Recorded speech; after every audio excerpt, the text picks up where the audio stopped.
What's up guys, today I'll be doing a complete full breakdown of all the best year 1 Destiny 2 weapons. So I picked 6 of the best power weapons in PvE that are the go-to DPS weapons in the game that you see people using, you see people like us, and even casual players using.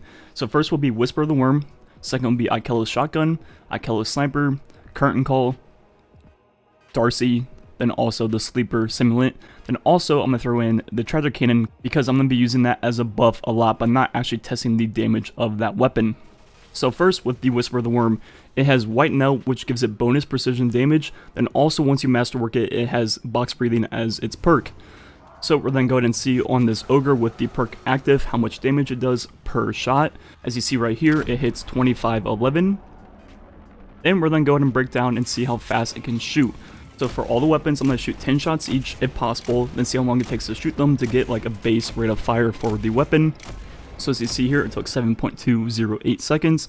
So the first time I do this, I'm going to break it down for you guys. So you take the number it hit against Ogre, times by 10, that's how many times I shot, then divide by how long it took to shoot those 10 shots, and you get that number for the damage per second. So 3539 is how much damage per second the Whisper of the Worm does without any buffs. Now moving on to the Ikelos Shotgun, this weapon has Trench Barrel, which is a 50% buff, as you'll see here in a second. So with the buff active, it hits, as you see right here, 1296, and to make sure that was full damage, once again 1296. Now we're going to shoot 10 shots with this weapon, which is very quick.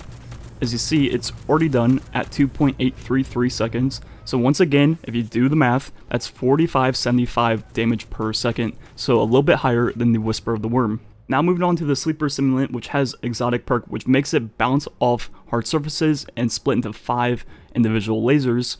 As you see, at first I will do a headshot, which hits for 2262, then also do a split with all 5 of the splits hitting, and splits cannot hit critical shots, only body shots. So as you see on screen right now, that's the headshot damage. Then if you add all the splits together, that is the number the splits would hit for.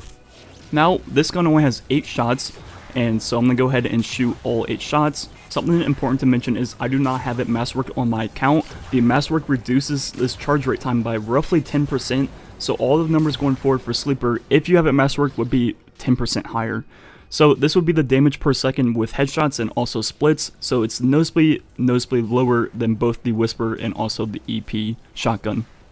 So moving on now to the Ikelos Sniper Rifle, then also the Darci. I'm going to group them both together for this part of the video because they act the exact same way, do the exact same damage number, then also shoot at the same rate of fire. So with the perk active, the two weapons will both hit 1303. Now just for testing sakes, I'm going to go ahead and do it with the Darci also, but it should hit the exact same number because the perk works the exact same. As you saw right there, 1303. Now we're going to go ahead and test the rate of fire of the two weapons. As you see here, I'm going to shoot 10 with these two weapons, and that's how long it took with the EP Sniper, and now it should be the exact same with the Darci. Go ahead and do that, and as you see, it is the exact same number. So the damage per second of both weapons will be 3365 damage per second. One difference between the two weapons is the Darci has 5 more shots in its total reserves, so that is an important piece of information going forward. Now moving on to the Curtain Call, which has cluster bombs. I chose this rocket launcher out of all the cluster bomb rockets because it has the fastest fire rate, and that also means the highest damage per second. So that's why I chose this. It's the go-to damage per second cluster rocket. So let's go ahead and shoot it at this Ogre a few times and try to get an average of the number it's hitting on them, because cluster bomb is basically pure RNG. It's almost impossible to get an actual like real number of what it's hitting. But I took 3 shots and I tried to average them together the best I could, and you could probably do this 1,000 times and get 1,000 different numbers, so at least we're in the ballpark, I guess. Better than just like throwing up a random number. At least we're somewhere near an average. So the average I got was 2204, and if you see, the 3 numbers are pretty different, so like I said, at least we're in the ballpark. So we're going to go ahead and shoot all 6 rockets and find the rate of fire of the Curtain Call, 5.548 to shoot all 6 rockets. So that means the damage per second of the Curtain Call is 2384, which is not that bad. So we're then now throw up all 6 of them and see who won. One thing to note about this is the Sleeper With ricochets, it can actually be in 5th place, but with headshots, it's in dead last. So a few things to mention about this. The EP shotgun has the highest burst potential out of all the weapons, which is very, very good. But then something like the Whisper of the Worm, which does a little bit less damage per second, but it does that damage for a very, very long time, and it can sustain that damage for much, much longer than the EP shotgun. And if you use the gun correctly, it can actually go on forever and do that damage number forever. So if you want really quick damage on a major or boss, use the EP shotgun, but if you want to do a lot of damage over a long amount of time, you want to use Whisper of the Worm. And I don't really find a use for the Ikelos sniper ever without buffs, because the Darci is basically the same thing and has more ammo. So if you're going for a high rate of fire sniper, just use that. Curtain Call is good for bosses you can't shotgun that also don't have a good crit for snipers. That's where the Curtain Call comes in handy. And if you use Sleeper Simulant, stop. Next part of the video will be about buffs on these weapons. So let's start off with some of the buffs we'll be using. First with Trench Barrel. As you see, that was without the perk, and now this is with the perk, and it's going to be a 50% buff on the dot. Another buff we will be using is Box Breathing on the Whisper of the Worm. So let's go ahead and figure out what that buff is. Without the perk active, it hits for that number. Now with the perk active, it hits for this number, as you see right here, which is 30% more damage. Now we're also going to be using Box Breathing on the Ikelos sniper, then also the Darci, which work the same way. So we're going to test it once. That's the number without the perk, and now with the perk, it hits for this number, as you saw earlier, 1303, which is 71.4% more damage. We will also be using Treasure Cannon, so as you see here, I'm going to go ahead and take a Void Weapon and shoot at the Ogre. Hits for 51 before. I'm going to go ahead and apply the Treasure Cannon buff on him, and shoot him again with the exact same weapon, and now it hits 77, which is a 50% buff on the dot. Another thing we'll be using is Empowering Rift, which is 20% in the Nightfall, then also Melting Point, which is 50%. Then the last two buffs we'll be using are the ones on the challenge card, which is Singes, which are 25%, and Heavyweight, which is 100%. Also, we need to know how buffs interact with each other going forward, so what I'm going to do is show how two 50% buffs work together, one being Trench Barrel and the other one being Melting Point. So the best way to work this out is change the buff into a number, so 50% would be 1.5, and multiply them together to get 2.25, so take that new modifier times the base damage, and that's what you should get. As you see right here, that is the number we got. So now we have all the information we need to go forward with the rest of this video. Now we're going to be using all the weapons again on the Prestige Nightfall with all the modifiers we can possibly put on the weapon. So first, with the Whisper of the Worm without any modifiers, we're going to go ahead and see what the number is in the Prestige Nightfall. It's 10624. Now we're going to throw up all the buffs we possibly can, which is Singe, Heavyweight, Rift, Melting Point, Box Breathing, and you see at the bottom that's the math behind it, so the total modifier will be 5.85. So we're then going to shoot him at him again, and sure enough, we hit 62,147, which is exactly 5.85 more than the base damage. So using this number, we can rework the damage per second with all the buffs on the weapon that it can possibly get, and that's 86,219 DPS. Now moving on to the Sleeper Simulant, the base damage for headshots is right here, 13,150. Now we're also going to do splits also, like before, because the splits is higher damage per second technically, but it's just harder to do consistently. So adding all the splits up, I hit 21,920. So putting all the buffs possible on this weapon, which is the same as last time, minus the Box Breathing, the new modifier is 4.5. So we're going to do the same two things, headshot and splits. As you saw, the headshot almost hit just under 60,000. Now we're going to do the splits, and as you see, once he spawns in, each split hits for almost 20,000, so if you add those all together, it's 98,625, which means the damage per second of the Sleeper on headshots is 40,000, and on splits, it's a little bit over 65,000, which is quite a bit lower than the Whisper of the Worm. So now moving on to the next weapon, which will be Darci, doing the same thing like usual with no buffs, then with all the buffs possible. Without any buffs, as you see when I flick onto him, it's 4181.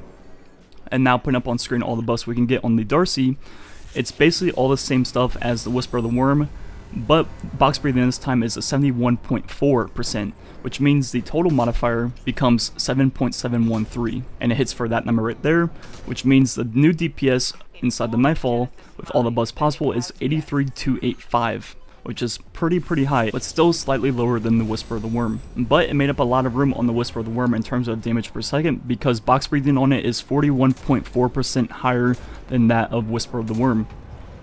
Moving on to the next weapon, which will be Curtain Call, as you see right here. Like before, it's hard to get an exact number for this weapon, but as you see, without any buffs, you can basically tell by how much its health bar moves. It doesn't move that much at all. I'm guessing it hits roughly around like 9,000. I didn't really necessarily add it up, but now with all the buffs possible, for the first time we have Tractor Cannon in there now, which means the total buff is 6.75. Still doing it all over again with all the buffs. This time I am going to try to count them all for you guys, which is very hard because there's a lot of numbers going on. But I got roughly 62,651, which seems kind of on the low side, but who knows. If you do the math for the damage per second with that number, it is doing 67,755 damage per second. Now moving on to the Ikelos sniper rifle, which can get a lot of buffs, actually the most in the entire game, as you saw a hit for 4181. Now with all the buffs on it, it can get a 11.67 multiplier, which is extremely high. So with all those buffs on the weapon, it now hits for, as you see right there, 48,371. So the damage per second of this weapon is 124,925. So this is by far the highest one we've seen yet. And last but not least, the Ikelos shotgun. It can get all of the same buffs as the previous one, but instead of box breathing, it now has trench barrel. So like usual, without any buffs, it hits 5,223. Now with all the buffs you can get onto it, it can get up to a 10.125 modifier for the damage. So as we see, let's find out what damage that will hit. Put down the rift, get the melting point, get the Tractor Cannon, do all the things. And as you see right here, it hits 48,473, which is almost the exact same number as the sniper. But the damage per second of this weapon is 171,101, which is absurd. It just blew everything else out of the water. One thing to note is when I'm testing shotgun damage, I hit perfect headshots, but most of the time when you're using a shotgun, it's going to be body shots. So right here, as you see, I hit a headshot for 864. Now a body shot pellet hit for 66, and this shotgun, as you see here, hits for 12 pellets each per shot.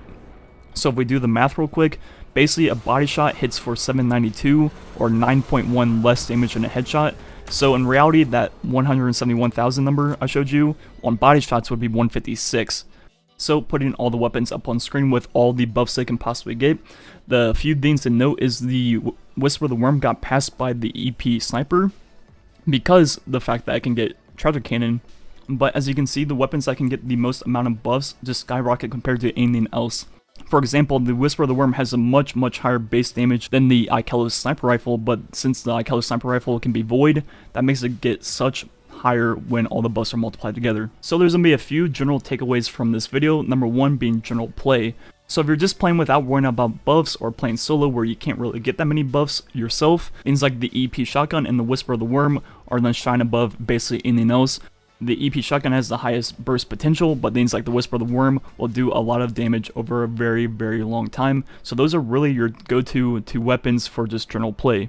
And the 4 other weapons on this list are basically only for very specific purposes and very specific encounters. The second takeaway is all buffs are very important. I'll give you a few examples of why I'm saying this. First, if we look at how the Whisper of the Worm works inside the Nightfall, these are all the buffs you can get on the weapon, so the max modifier is a 5.85. And as you see here, it hits for 62,147. But let's say the box breathing on the Whisper of the Worm worked the same way as Ikelos sniper rifle or the Darci, then also it was void, just for theory. As you see, the modifier is 11.57 it can get up to now, which is much higher, which means it'd be hitting 122,914 per shot, and the total damage per second would be 170,000, which would be right up there with the shotgun. Another example would be the Ikelos sniper rifle. Let's say it wasn't void, so you couldn't do Tractor Cannon, the max modifier would be 7.713 compared to the usual 11.57 with it being void and Tractor Cannon. So just that 150% buff actually turned out to be 340% once all the buffs were multiplied. So basically how the buffs work in this game, they're exponential. Even the smallest of buffs, once they're like 5-6 buffs deep, become a huge number.